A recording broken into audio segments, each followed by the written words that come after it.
everyone. Welcome to the Woolly Wonka Fibers podcast. My name is Anne, and this is a video podcast about my knitting, my spinning, my indie dye and design business, and just some other general crafty goodness. Today is Monday, the 16th of January, 2017, so it is Martin Luther King Jr. Day here in the U.S. If you have that off, congrats. My husband theoretically has today off, but he had to go into the office because he has a presentation due. So I thought I would get this podcast taken care of today and hopefully uploaded in the next 24 hours for you guys. It has been a kind of unsettled weather pattern for us here in the mountains. It didn't really get cold enough here to snow.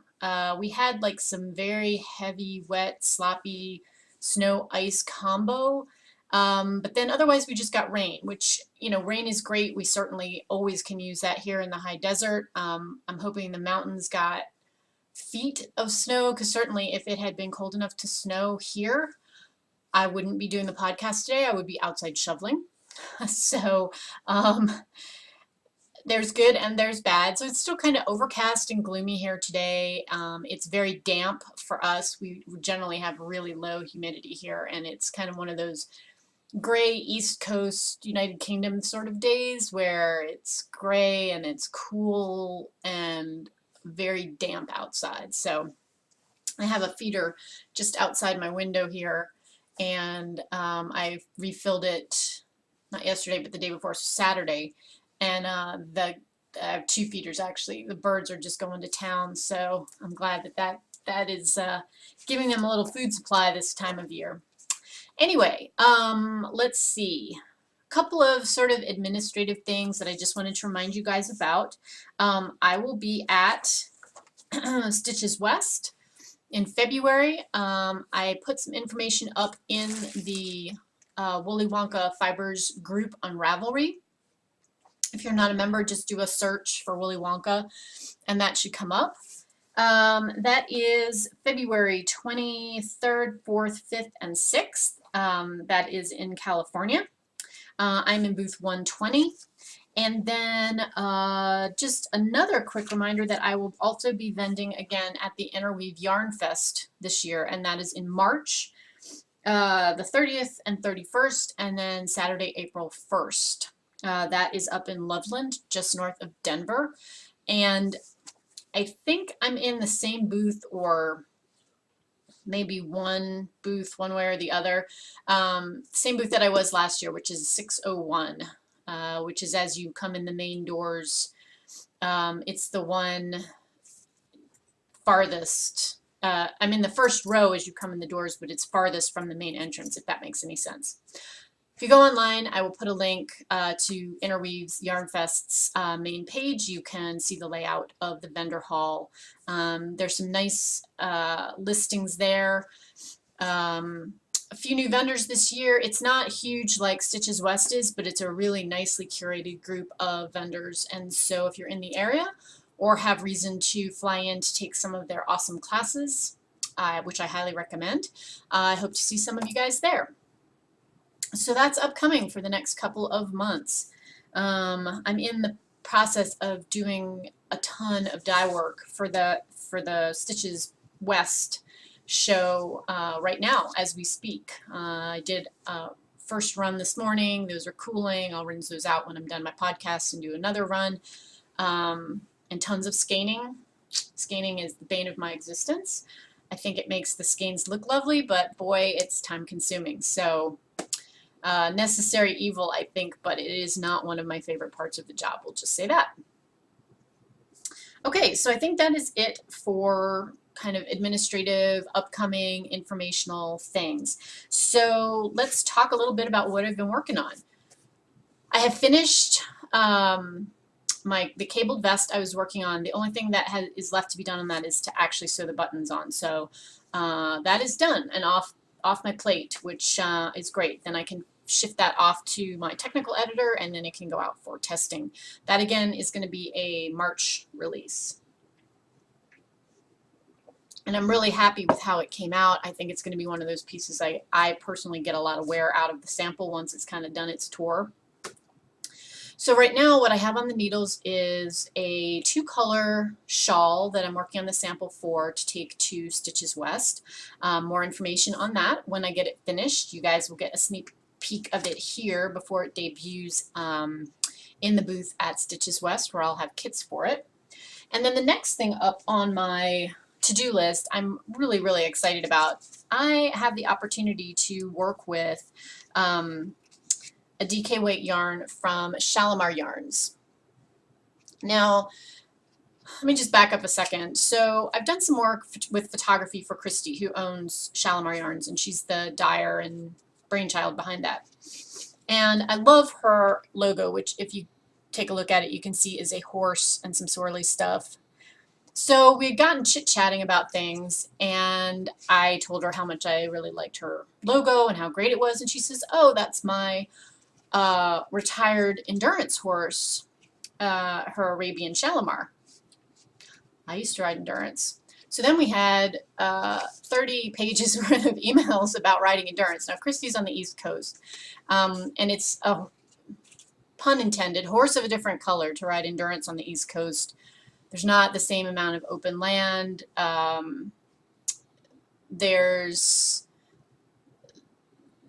You have to repeat loops to get a 50-mile ride in, much more so than you do out here in the West, where you can do, you know, it's easy to lay out a 20-mile loop for riders to ride. It's also extremely humid there, which means the horses don't cool down quite as quickly. Here, if you have a horse who's a little overheated and you sponge them off, it usually drops the temperature really quick because of evaporative cooling. Now, it changes a little bit how you train your horses, and I won't get into all the details with you guys. But anyway, I was very excited to be able to work with Shalimar yarns on my next kind of big project. So this is the Homage DK, which is, this yarn is so gorgeous. It's 80% superwash merino, 10% cashmere, 10% silk. And Christy dyed it up for me in this Water's Edge colorway, which is this gorgeous gray blue. That's pretty true to life right there. It's got just enough color to be beyond what I would consider like a true ice blue, but it's just got a gorgeous depth to it. So I'm using this for a cabled project as well. Really, really excited to put this on the needles today. I have to finish charting the sleeve, and then this will be ready to get going on. Can't wait. Can't wait to work on this one. Even though it's a big project, which I've got several big projects that I need to get done in the next, let's say 6 weeks to have them finished, ready to go. A lot of knitting to be done there in the stealth category. So that's where I am in terms of my knitting projects right now. Let's move on to spinning. I have finished up my first spin for 2017, and that is the Merino Sparkle blend that was originally from the December 2016 club. You can see the sparkle in there. It's that blue sparkle. The colorway was called Mount Fuji. If you guys are following me before the holidays, you know I've been working on this. So this wound up being a very light sport weight. It's 339 yards, and it's 4 ounces of a 2-ply. And I think probably a shawl, maybe a KAL, but probably a shawl. One of those small shawls, you know, that you can wear kind of as a bandana style that the ends wrap around, like an elongated crescent or elongated triangle. I love how this yarn spun up. It spun up really quick, really easily. The prep was great. It's a very subtle, it's kind of a blue-gray, but it has a lot of warm highlights in it because there was some sort of shell pink blended in as well. So it reads basically as like an icy blue. There's obviously a theme going on in my life right now, right? Winter, icy blue colors. Yeah. Okay. So anyway, not any specific huge rush or plans to get this knit up, but it is #1 for the books in 2017. Then I started working on the next braid that kind of was on my radar. This I'm using as the BFL prompt from the Spin from Stash 2017 thread that we've got going over in the Willy Wonka Fibers group. If you are interested in spinning along with us, come check us out. Here is the tag. It is the company Girls Like Boys Like Fiber. Don't know why I can't say that. GLBLF. I'm not sure that they're still in existence. Maybe, maybe not. So it's 100% mixed BFL, and the colorway is Karis Night. This is the 2 ounces that I have left. Oops. Little flotsam and jetsam there. Lots of kind of dark plums, cranberries, a little bit of a turquoise blue. You can see the mixed base there with the darker and the lighter over underneath the over dye. There's a little bit of gold in there too. I'm spinning this up as a fractal spin. So I took the 4 ounces I had and I split it in half. This is the 2 ounces I have remaining. And then I split the first 2 ounces into 3 long strips. So I stripped it like this and just kept pulling. So I had 3 kind of sort of even pieces that I worked off of. For this 2 ounce, I'm going to actually split it into probably 9 individual little strips, so they'll be much tinier, you know, maybe something more like that, and spin those, and then they'll ply together. I like using fractal spins with hand paints if I'm not really sure what I'm going to do, because they can kind of read as an almost solid, and the multicoloredness is arranged in an interesting way. So here's the first 2 ounces spun up. There's not a whole lot of color differentiation on this. The little bits of turquoise and yellow, which seem like they really stand out in this braid, they're kind of blended in as the spinning happens. So while there are sections that are a little bit brighter, this is actually going to wind up being an almost solid looking yarn with like some tweedy, heathery bits, which is great because, you know, you can use that for lace, you can use it for cables, you can use it for textures. All good, right? How difficult is that? Not at all, because then you can pick anything you want. So my plan is to try to finish up at least spinning the singles on this second 2 ounces, and then I'll work on getting that plied. Probably fingering weight-ish, maybe heavy fingering weight. BFL for me tends to spin up a little more densely than, let's say, merino. So even if I spin the same diameter yarn in a BFL, I tend to get less yardage out of that than I do out of a merino. For whatever that's worth. There you go. And lastly, I wanted to share with you the fiber that is the January 2017 club fiber that has gone out. It shipped on Thursday to all of the fiber participants. I did not retain a braid of the tonal dye. I think I told you in my last recording that I had a lot more orders than I expected, and then I even had some more orders come in, so I wound up dyeing every last 4 ounce batch that I had of the base fiber of the Blue Faced Leicester.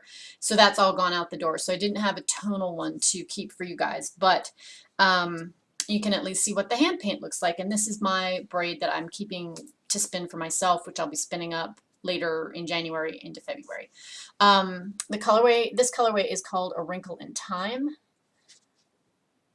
The light colorway that's right there is not really reading exactly accurately. It's a little bit salmonier, a little bit more peach colored. And so the inspiration for this was taken from the cover of one of the paperback editions that I really liked. I think it's going to be a fun one to spin up. I love blue face luster anyway, so that's easy. Now the tonal dye, which like I said I don't have a version of to show you guys here, is kind of a dark, really deeply saturated green, blue, blue, green, somewhere in that descriptor.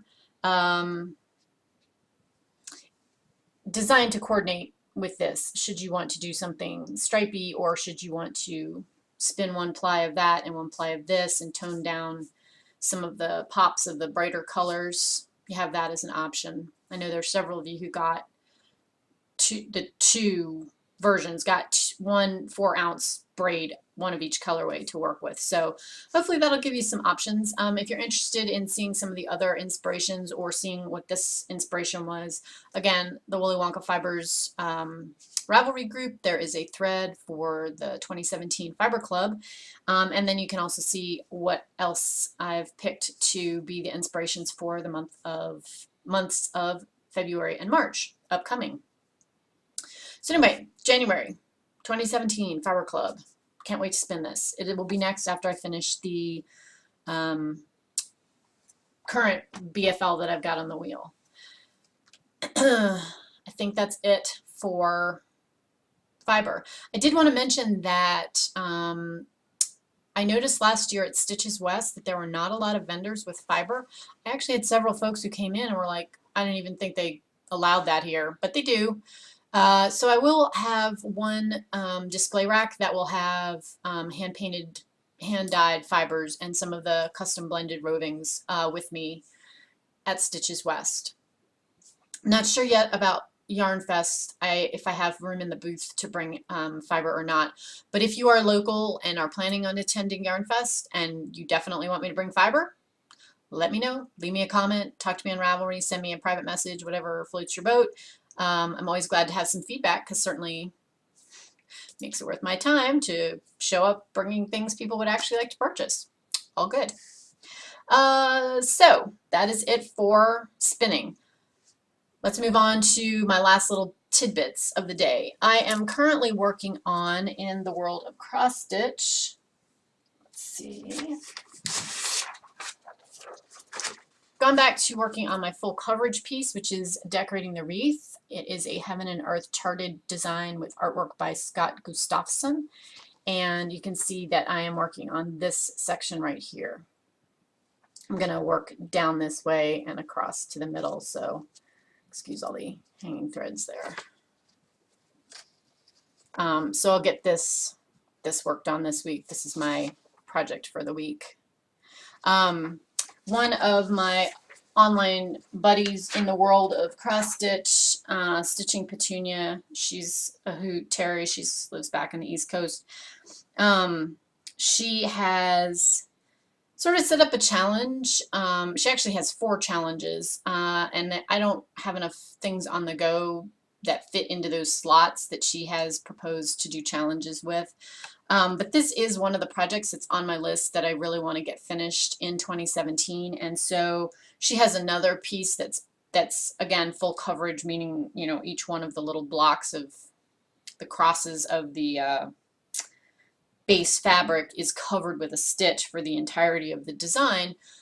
And she went through, because she has a full coverage project, she's also interested in getting it completed this year, and put together a challenge where you figure out how much you have left to stitch on it, how many stitches you have left, and then divide it by 50. This was at the end of last week, so 50 weeks left in the year, to figure out how many stitches per week you would need to do to actually complete the piece. So my magic number is about 325 stitches per week.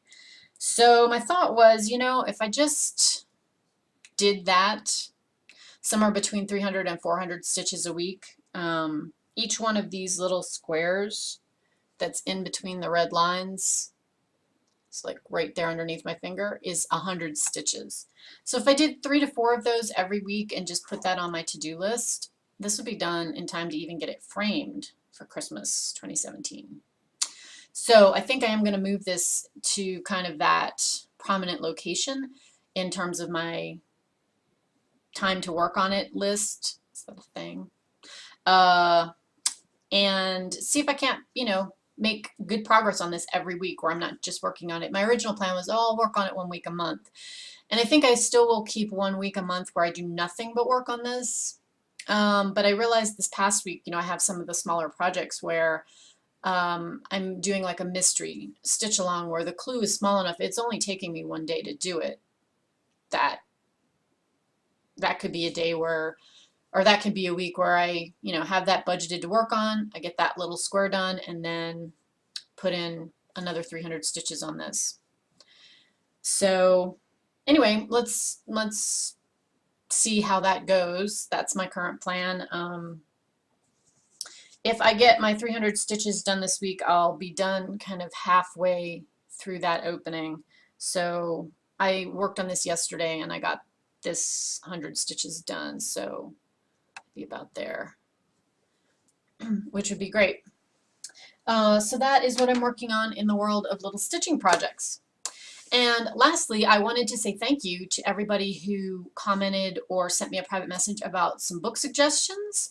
And so it kind of sounds like I should maybe talk about what I'm reading a little bit more here, since y'all had lots to say on that. So I finished up a book which I will leave to you to decide whether or not it's something you would enjoy. The title of it is Some Kind of Fairy Tale.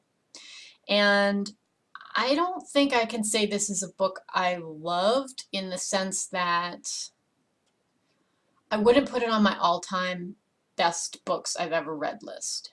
That said, it is a book that I suspect I will think about for quite a while. It's a book that I think it's under your skin, maybe in a good way, maybe in a not good way. The premise of the book is that there's this girl who's 16 and she's disappeared just before May, the end of May. So she's disappeared, and all of a sudden, 20 years later, she shows up on her parents' doorstep in the week before Christmas. And she hasn't really aged, but everybody else has. And so they want to know, where she is, what she's been doing for the past 20 years.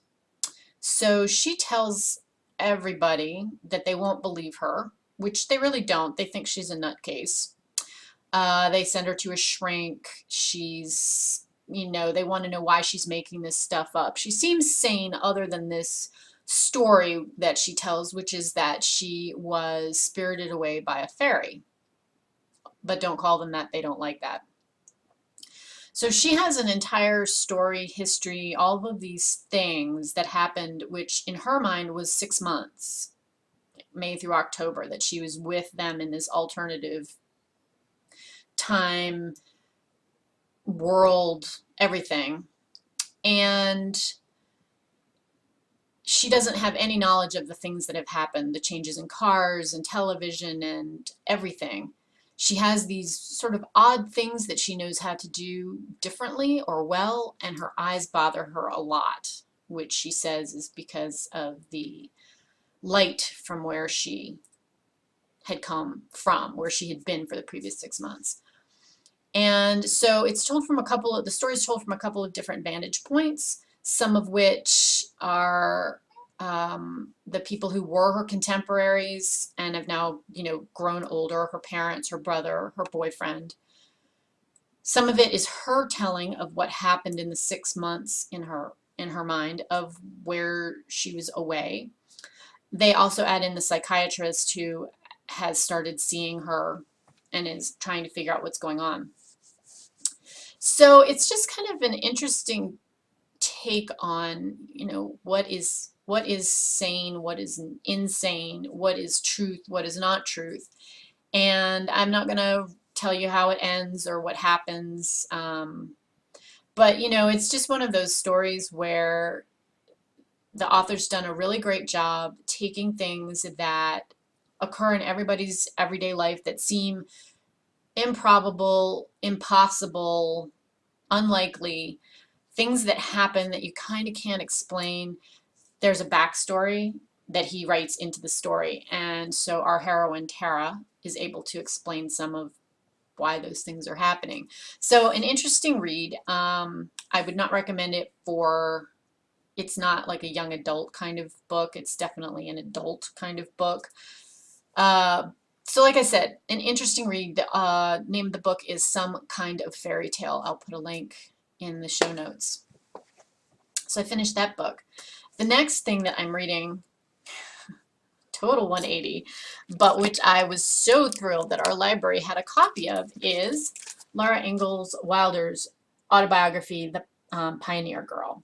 So this book is pushing all of my geeky historian buttons. For those of you who don't know, I have an undergraduate degree and a master's degree in American history, early American history, so colonial period through about 1812. It was my focus, but I devoured the Little House books when I was a kid. I loved them. I had the whole set. I think I read each one of them 6, 7, 8 times. If I had a weekend or something where I was homesick, I had a lot of strep throat as a kid, I would reread them. I reread them up through, I think, junior high.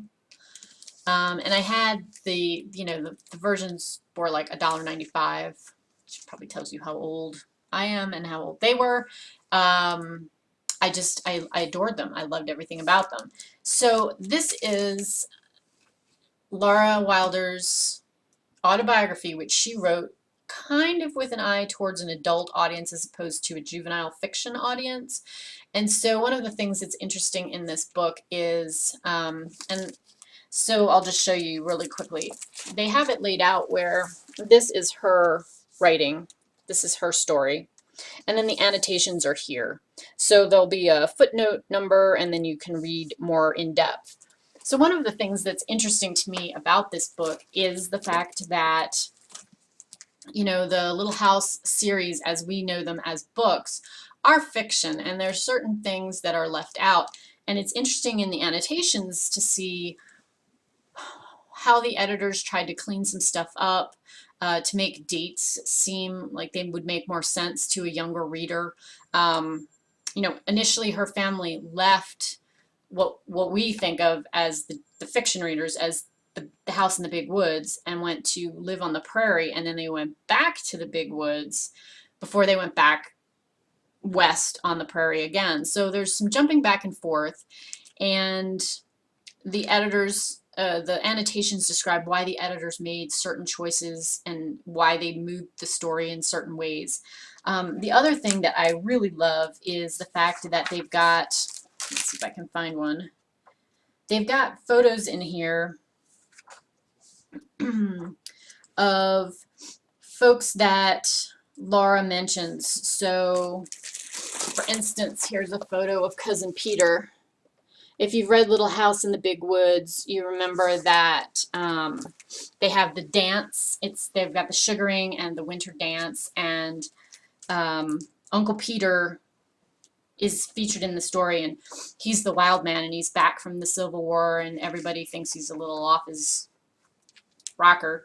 And he's, you know, he's got these bright blue eyes. So there's this great picture of him. You can really see how Garth Williams took the illustrations or drew the illustrations using some of the existing historical fact. But there's things like her mother and father each had siblings, and 3 of the siblings married each other. So Caroline and Charles Ingalls got married, Peter and one of Caroline's sisters married, and then there's a third set of sister-brother pair couples who get married. So, you know, they're from a very small little area in Wisconsin. They all lived near each other. But in the fiction books, those people are very peripheral, and it sounds like the Ingalls are always living kind of in the middle of nowhere with no one around them. But if you look at the maps and the things that were drawn, you realize that they really had a family support, maybe not 100% of the time, but they did see their families a lot. So I am loving this book. You can kind of see I'm not quite halfway through it, but I am reading it every time I have 5 minutes to sit down.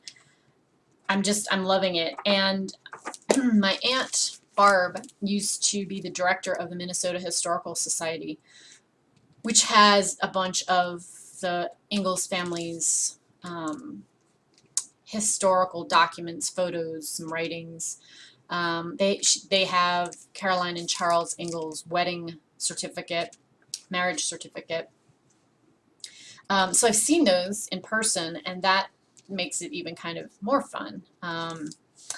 So anyway, if you are a history geek, love all the gory details of something, love the Little House books, highly recommend this one. My friend Laura, I believe, has read it, had recommended it to me. I'm pretty sure it was Laura. And you know, it's not a tough read. You can kind of, I mean, Laura Ingalls Wilder's actual text is a very quick read. If you wanted to read straight through it without reading the notations, you certainly could, but this gives you a real appreciation for her actual life story, which is not quite as Michael Landonized as it was. I mean, the series that was on TV was fairly watered down, and they were watered down from the books, which also had been edited off of her reminiscence. It's things like when she wrote the books, when they're on the prairie, in the Little House on the Prairie book, I believe it is, they suffer from fever and ague, which is malaria, and they know now it was malaria. Then they thought it was from eating overripe watermelons, but you find out when you read the book they had malaria. They recovered from that, and 2 weeks later everybody came down with whooping cough. And within the span of 3 years, they had malaria, whooping cough, scarlet fever, and then I believe diphtheria. And so the editors and Wilder herself thought that that was kind of a downer, which, yeah, it is. I mean, that was a time where you really, either you got over stuff or you died. Those were your two choices.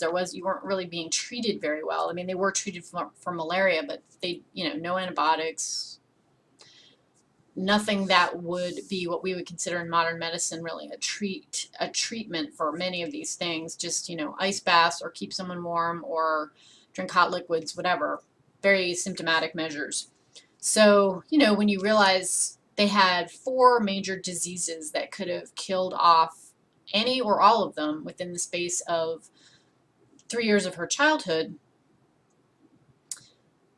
it kind of gives it a different flavor. Than, not to say that just having malaria was okay, but you know, that's one thing. But to have 4 things in that short span of time where any of those kids and or their parents could have died, it just puts a different perspective on life during that era. So a good book, again, Pioneer Girl, the annotated autobiography. Highly recommend it. Really, I'm enjoying this. Not a super light read in the sense that if you read all the footnotes, you have a lot of stuff to go through, but if you love the books, I suspect that you will love reading this and getting kind of the full story. So that's what I'm working on this particular go-round. And I think that is it for this week. I think I've talked plenty. Yep, almost 35 minutes. So I will not be podcasting next week. I am going to stick to an every other week schedule. So that puts us, looks like the 29th of January, I will be back to talk to you guys, or thereabouts. I hope that until then you guys have a wonderful couple of weeks, have some time to enjoy making some lovely, beautiful things, whether it's knitting, spinning, embroidery, crocheting, weaving, other. So until I see you again, take care.